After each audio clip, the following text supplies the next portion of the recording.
नमस्कार, मैं अमित कुमार।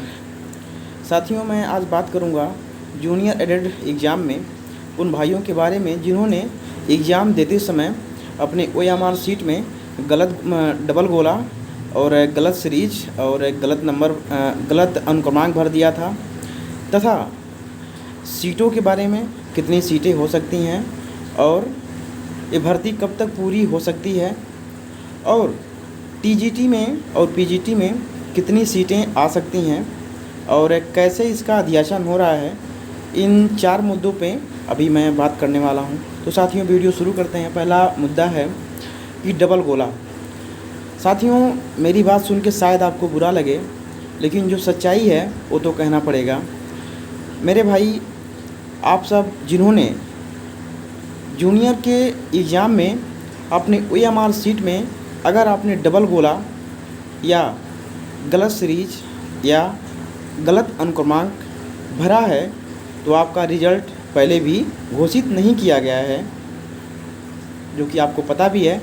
आपने प्रत्यावेदन भी देने वहाँ पीएनपी में गए थे, लेकिन आपका प्रत्यावेदन स्वीकार नहीं किया गया था, क्योंकि यह पहले ही कोर्ट का आदेश आ चुका है कि जो साथी या जो स्टूडेंट अपना ओएमआर शीट सही से नहीं भर सकता वह शिक्षक बनने के योग्य नहीं है। इस पे सरकार जीत चुकी है केस। इसलिए मेरे भाई लोग, अगर मान लीजिए रिजल्ट जो है रिवाइज होता है, वैसे होने वाला नहीं है ऐसा कुछ भी कि संपूर्ण रिजल्ट रिवाइज हो, लेकिन अगर मान लीजिए बहुत विकट परिस्थितियों में अगर हो रहा है तो आप लोगों का रिजल्ट नहीं आने वाला है। यही सच्चाई है, क्योंकि पहले भी नहीं आया था और इस बार भी नहीं आएगा, क्योंकि आपकी कॉपी जांच ही नहीं की जाएगी तो रिजल्ट कैसे आएगा। जब आपने गलत गोला, गलत सीरीज या गलत अनुक्रमांक भरा है तो आपकी कॉपी पहले भी जांच नहीं की गई थी और आज भी जांच नहीं की जाएगी। तो साथियों, आप लोग इस भर्ती को बिल्कुल आप भूल जाइए। शायद बुरा लगेगा आपको, कहने में मुझे भी बुरा लग रहा है, लेकिन साथियों यही सच्चाई है। आप कोर्ट का आदेश देख लीजिए, पीएनपी पहले भी कह चुकी है इस बात को। अब बात करते हैं सीटों पे।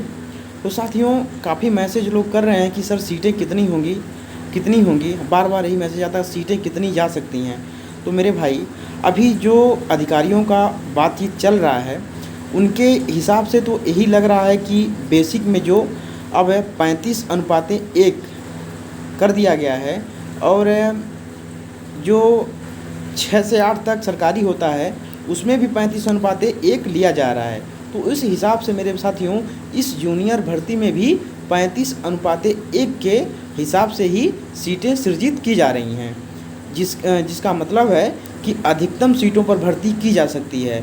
मान लीजिए 6000 प्लस, बार बार हम लोग कहते हैं कि 6000 प्लस सीटों पे भर्ती की जा सकती है, यानी कि 3 गुना। जो आपका इसमें 1804 पद है, इसका 3 गुना सीटों 3 गुना से ज़्यादा भी सीटों पे भर्ती की जा सकती है। तो आप निश्चिंत रहें, धैर्य बनाए रखें, थोड़ा सा वेट करें। भले ही 2-1 महीना लेट होता है, लेकिन सीटें बढ़ के होंगी भर्ती, जिसमें आपका ज़रूर होगा। अब बात करते हैं कब तक प्रक्रिया पूरी की जाएगी। तो साथियों, अधिकारियों का इस समय रवैया बहुत ही सही है। जो चल रहा है, लग रहा है कि ये भर्ती जो है जून में प्रक्रिया पूरी कर ली जाएगी। जो भी होता है जीओ जारी करके, आपसे आवेदन मांग करके, और फाइनल मेरिट लिस्ट निकाल भी दी जाए लास्ट जून तक। लेकिन जो नियुक्ति की प्रक्रिया है वो 5 जून तक, आपको भी पता है कि हाई कोर्ट ने रोक लगा रखी है, और ये 5 जून के बाद ही सब नियुक्ति देंगे। तो इसलिए आप बिल्कुल बेफिक्र रहिए, जब भी नियुक्ति होगी आपका उसमें पक्का होगा। अब बात करते हैं टीजीटी पीजीटी की नई भर्ती के बारे में। तो साथियों, अभी कल के न्यूज़ में आया था कि जो भी सहायता प्राप्त माध्यमिक विद्यालय हैं उसमें तदर्थ शिक्षक काम कर रहे हैं। तदर्थ मतलब मैनेजर साहब लोग 10,000 15,000 पे सब्जेक्ट वाइज टीचर रखे रहते हैं, जो वहाँ पे काम करते हैं, पढ़ाते हैं बेचारे इतने कम सैलरी पे। लेकिन अब क्या हो रहा है कि अब सरकार जब दोबारा अध्याचन करा रही है तो उनके पद को जोड़ करके जो उसमें प्राइवेट तौर पर तदर्थ शिक्षक के रूप में काम कर रहे हैं, उनके पद को सृजित करके अब माध्यमिक में टीजीटी पीजीटी की भर्ती निकाली जाएगी। वो संख्या कुछ भी हो सकता है, 10,000 15,000 20,000 22,000 जो भी है वो आने के बाद ही पता चलेगा। लेकिन यही न्यूज़ है, कल का न्यूज़ है, आप लोग समझ गए होंगे। और ज़्यादा से ज़्यादा भर्ती आने की उम्मीद है टीजीटी और पीजीटी में, इसलिए आप लोग तैयारी जारी रखें। बस यही कहना था हमें। और हाँ, फिर जूनियर एडेड के भाइयों को विशेष कहना चाहूँगा कि आप लोग परेशान मत होइए। देख रहा हूँ काफ़ी परेशान हैं। जितना मतलब मान लीजिए आपने 1-1.5 साल से वेट किया तो 2 महीना वेट करने में क्या जाता है आपका। और कुछ भाई कह रहे थे कि हाई कोर्ट चलते हैं, हाई कोर्ट से भर्ती पूरी करवाएंगे। तो मेरे साथियों, हाई कोर्ट से भर्ती पूरी नहीं करवा पाएंगे आप, बल्कि आप उसको और भी फंसा देंगे। इसलिए धैर्य बनाए रखें, वेट करिए। इस भर्ती को पूरी होने में थोड़ा बहुत समय बचा है, जल्द हो जाएगी। धन्यवाद।